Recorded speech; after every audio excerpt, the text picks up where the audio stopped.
Okay, let's go ahead and go over the graphing linear inequalities assignment. In this first side, everything is set up to solve for y, or it's already been solved for y. A couple things we need to remember. When it's greater than or equal to, so that little line right there tells us that it's a solid line. And if it's not equal to, like right here, it's not missing, or it doesn't have that line, then it's a dashed line. Okay, so let's go through and solve each one. We're still looking at the y equals mx plus b setup, where m is the slope and b is the y-intercept. Okay, so let's look at this. We have our y-intercept here, positive 4, so that tells us it's going to cross right there. Okay, and we have negative 3. Well, to turn that into a fraction, just put a line in over 1, so negative 3 over 1. And then you're going to go down 1, 2, 3, and over 1. Okay. Now I'm doing a solid line because it's or equal to. Okay. Now which side do I shade? Greater than means we're shading everything above. Less than means we're shading everything below. So with that in mind, we see that it's greater than or equal to. So that means we're going to shade everything above. And that's how you do number 1. Number 2, same thing. We have our y-intercept, negative 5, and we have a rise over run. We rise 3, run 5. 1, 2, 3, 1, 2, 3, 4, 5. It's less than or equal to, so it's a solid line. And it is less than, so that means everything is shaded below it. Okay, less than means everything down. Greater than means everything above. Okay, less than is everything down. Greater than is everything above. Okay, so let's look at this one. Let's look at 3. Now we notice here we don't have a number in front of the x, so we're going to say it's just 1x. 1 times x is x, and that is 1 over 1. So we go down negative 5, and that's our y-intercept. Okay, and then we go down 1 over 1, and that's our slope. Now we see it's not equal to, it's just greater than, so it's a dashed line. Okay, and it's greater than, which means we're just going to shade in everything above it. And you don't need to shade it in, color it and everything, it's just so I know you know which side it is shading.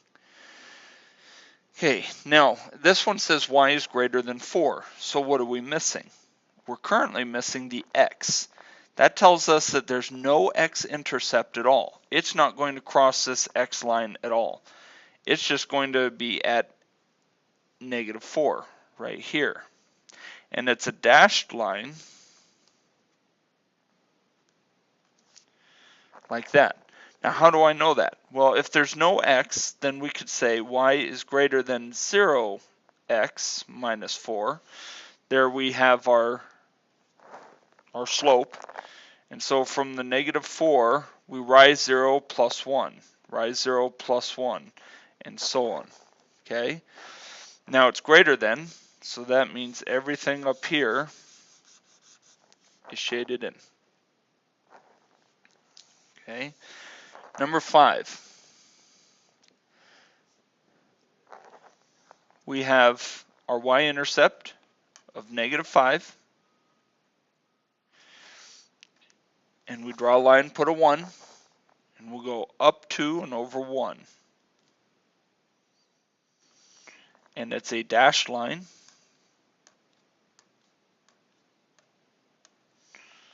And it's greater than, so everything above it.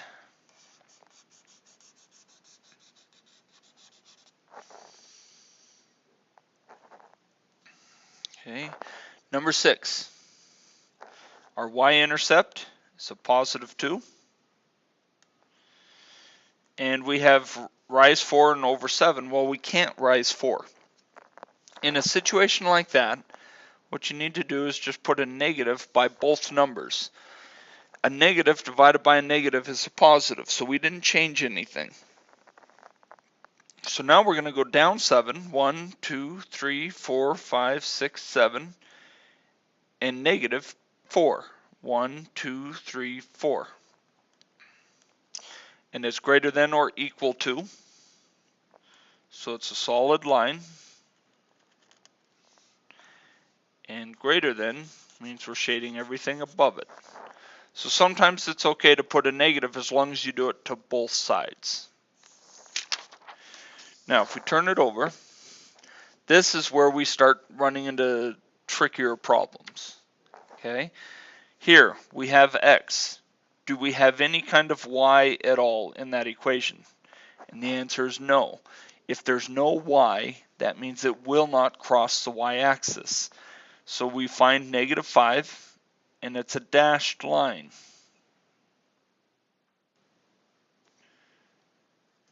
But it's vertical because we know it will never cross this line, and so the only way it can be is that way. Less than is this side, because if you think about it, if you're vertical, the lower numbers are that way, and the higher numbers are that way. Okay, so that's how you do number 7. Number 8.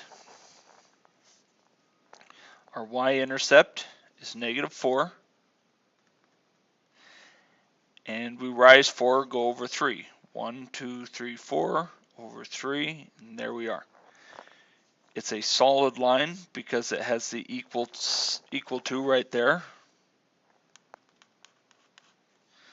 And with that solid line, it's everything less than that. And that's our answer.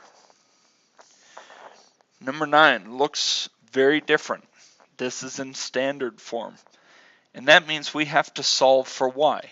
In order to do that, picture everything as its own box.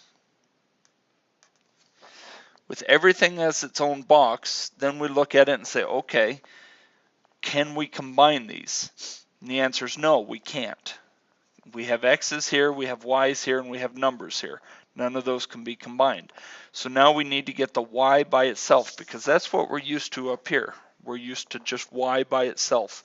And so we need to work on that down here. So we need to get rid of this whole box right here. With that whole box being positive 3x, we do the opposite, negative 3x. And we have to do it to both sides. And that gets rid of that. And we're left with negative 2y is less than. Now can we combine the 10 and the 3x? And the answer is no. But because we're familiar with the y equals mx plus b, we want the x to come first. So we're going to put that as negative 3x plus 10. Because if we look at it, the one we're familiar with has the whole x box right up there in front with the slope in the back. And that's what we did here. Okay. So now let's look at it. Is y by itself now? Nope. We still have this negative 2. And so we're going to divide everything by a negative 2. And that leaves us finally with y. Now we divided by a negative, so we have to flip the sign. Is now greater than negative 3 over negative 2 minus 5. Okay, there's our equation. So we go minus 5. There's our y-intercept. Now I can't go down 3 over 2, but remember, a negative divided by a negative is the exact same thing as positive divided by a positive, as long as you change both sides. So we can go up 3, 1, 2, 3, and over 2. 1, 2, 3, over 2. it's just greater than, so it's a dashed line, and being greater than, it's everything above it. Okay, number 10 is very similar to that one. So let's look at number 10. Again, we have to think of everything as its own box,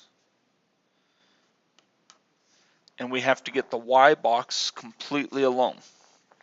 To do that, we're going to take away the 5x box. We have to do it to both sides. That just leaves us with negative 3y is less than or equal to, and we can't combine those, so we're going to leave them separate, negative 5x minus 15. Now remember, we're used to the x being up front and the number being in the back, so that's what I'm doing here, the x up front and the number in the back. Now we can divide by the negative 3. We're left with y is now greater than or equal to. Remember, I got to flip the sign because I divided by a negative. And our fraction is negative 5 over negative 3, or just 5 over 3, plus 5. Okay, so let's graph our y-intercept at positive 5. And here's why I left it negative, because now we just go down 5 and to the left 3. So 1, 2, 3, 4, 5, 1, 2, 3. If that were positive, all you have to do is add the negative sign on it, and then you can reverse it like that. And it's greater than or equal to, so it's a solid line, and greater than, which means we're going to shade everything to that side, or to the up. Okay, y is greater than or equal to 4. Now again, do we see an x anywhere here? And the answer is no. If there's no x, it never touches the x-axis. So we see it's perfectly horizontal because it won't have any slope at all. Same thing as 0x. Okay, now it's greater than or equal to 4. So we're just going to draw a straight line here at 4, and it's everything greater than that. And that's how we do number 11. Number 12. We got to get the y by itself, so we're going to minus x. Minus x. Can we combine the x and the number?